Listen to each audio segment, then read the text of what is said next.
Assalamualaikum warahmatullahi wabarakatuh. Bismillahirrahmanirrahim. Alhamdulillahirabbil alamin. La haula wala quwata illa billah. Asyhadu an la ilaha illallah wa asyhadu anna Muhammad Rasulullah. Allahumma sholli ala Muhammad wa ala ali Muhammad kama sholaita ala Ibrahim wa ali Ibrahim innaka Hamidum Majid. Wa barik ala Muhammad wa ala ali Muhammad kama barakta ala Ibrahim wa ali Ibrahim innaka Hamidum Majid. Anak-anakku sekalian, puji syukur hari ini kita masih diberi kesehatan dan diberi kesempatan oleh Allah Subhanahu wa taala untuk mengikuti pelajaran hari ini. Yang sebagaimana kita tahu bahwa di era ini kita diberikan ujian oleh Allah Subhanahu wa taala melalui COVID-19. Sholawat dan salam semoga tercurahkan kepada Nabi besar Muhammad sallallahu alaihi wasallam yang telah mengantarkan kita dari zaman jahiliyah menuju zaman yang tauhid, dari zaman kegelapan ke zaman terang yang benderang. Hari ini kita akan membahas tentang keberagaman dan demokrasi. Alhamdulillah kita hidup di Indonesia yang kita tahu bagaimana demokrasinya sangat-sangat kuat. Banyak sekali keberagamannya, baik itu dari ras, suku, demokrasi maupun pendapatnya. Kita bersyukur hidup di Indonesia, anak-anak, sebab di luar sana masih banyak negara-negara yang berkemelut akibat demokrasi dan keberagaman budaya dan pendapatnya. Hari ini kita membahas demokrasi. Pertama-tama, apa sih itu demokrasi? Selama ini demokrasi diidentikan dengan syura dalam Islam karena adanya titik persamaan di antara keduanya. Untuk melihat jelas titik persamaan tersebut, perlu kita lihat terlebih dahulu jati diri masing-masing dari keduanya. Yang pertama, demokrasi. Demokrasi secara bahasa terdiri atas dua rangkaian kata, yaitu demos yang berarti rakyat dan kratos yang berarti kekuasaan. Secara istilah, kata demokrasi ini dapat ditinjau dari dua segi makna. Yang pertama,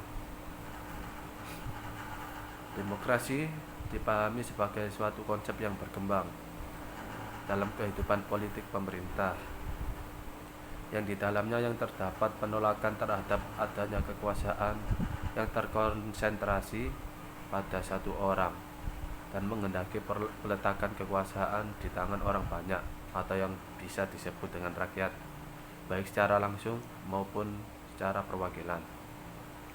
Yang kedua, demokrasi dimaknai sebagai hak dan kemampuan individu dalam kehidupan bermasyarakat.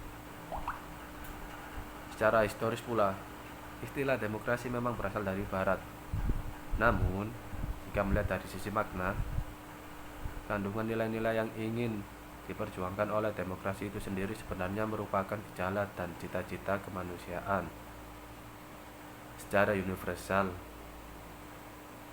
Yang kedua, syura. Apa sih itu syura? Menurut bahasa, dalam kamus Mojam Muqayyis Al-Lughah, syura memiliki dua pengertian, yaitu menampakkan dan memaparkan sesuatu atau mengambil sesuatu.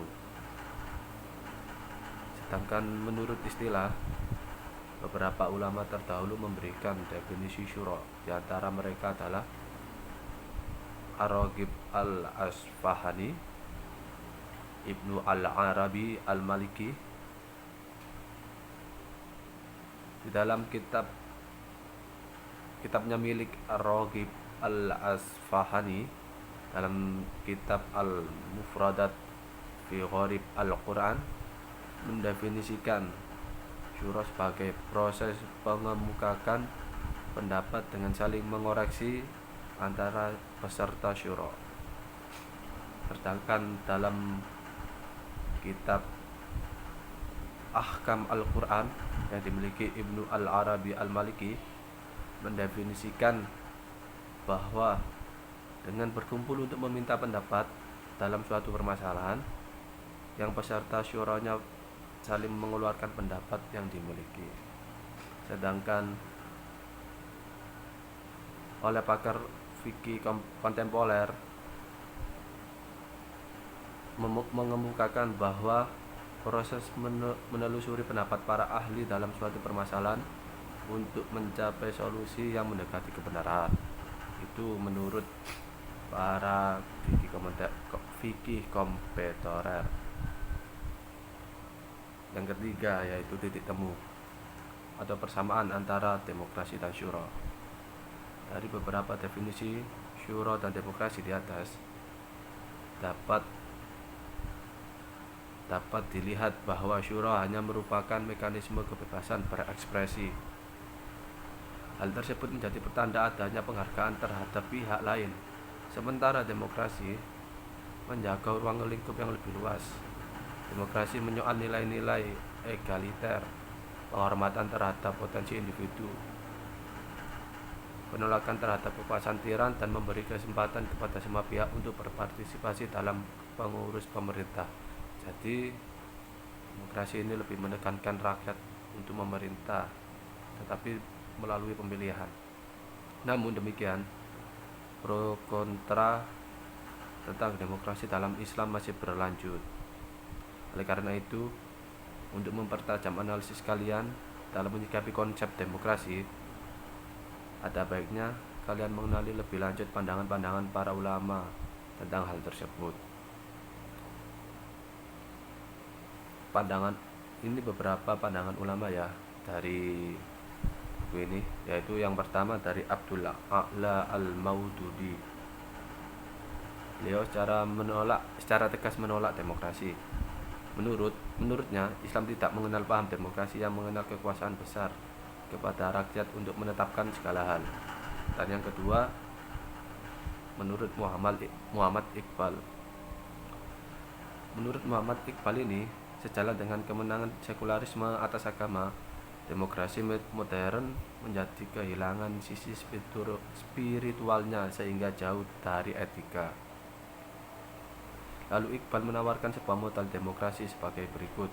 Yang pertama, tauhid sebagai landasan asasi, kepatuhan pada hukum, toleransi sesama warga, tidak dibatasi wilayah, ras, dan warna kulit, dan terakhir penafsiran hukum Tuhan melalui ijtihad. Yang ketiga, menurut Muhammad Imarah. Menurut beliau, Islam tidak menerima demokrasi secara mutlak dan juga tidak menolaknya secara mutlak. Dalam demokrasi, kekuasaan di tangan rakyat. Sementara dalam sistem syura atau dalam sistem Islam, kekuasaan tersebut merupakan wewenang Allah Subhanahu wa taala. Dialah pemegang kekuasaan hukum yang tertinggi. Dan yang keempat, menurut Yusuf Al-Qardawi, dalam demokrasi pemilihan ini melibatkan banyak orang untuk mengangkat kandidat yang berhak memimpin dan mengurus keadaan mereka. Dalam usaha setiap rakyat untuk meluruskan penguasa yang tiran juga sejalan dengan Islam. Bahkan amar ma'ruf dan nahi munkar serta memberikan nasihat kepada pemimpin adalah bagian dari ajaran Islam.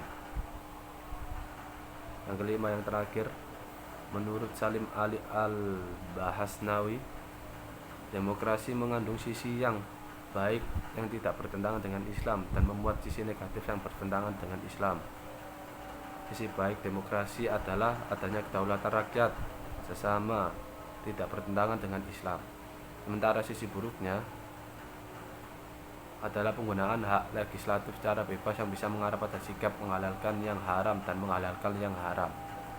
Jadi anak-anak, demokrasi di Indonesia ini sedikit sedikit bisa lah kita terima, sebab kita harus mendahulukan maslahat jika itu memang benar-benar dibutuhkan. Jika banyak mudaratnya, lebih baik kita tinggalkan. Dalam hal ini demokrasi dan syura itu berhubungan satu sama lain,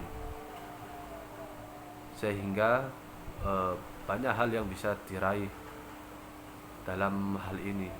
Contohnya kita bisa menghargai saudara kita yang ada di timur sana, menghargai suku, menghargai pendapat orang lain tentang hukum Islam. Tetapi kembali lagi kita merujuk kepada Al-Quran dan hadis. Mungkin itu saja yang bisa disampaikan Bapak hari ini. Apabila ada yang perlu ditanyakan, monggo bisa ditanyakan. Dan apabila tidak ada, Bapak tutup untuk pelajaran hari ini. Alhamdulillah kita telah menyelesaikan pelajaran hari ini. Mari kita tutup dengan bacaan hamdalah alhamdulillahirabbil alamin. Sekian pelajaran hari ini. Wassalamualaikum warahmatullahi wabarakatuh.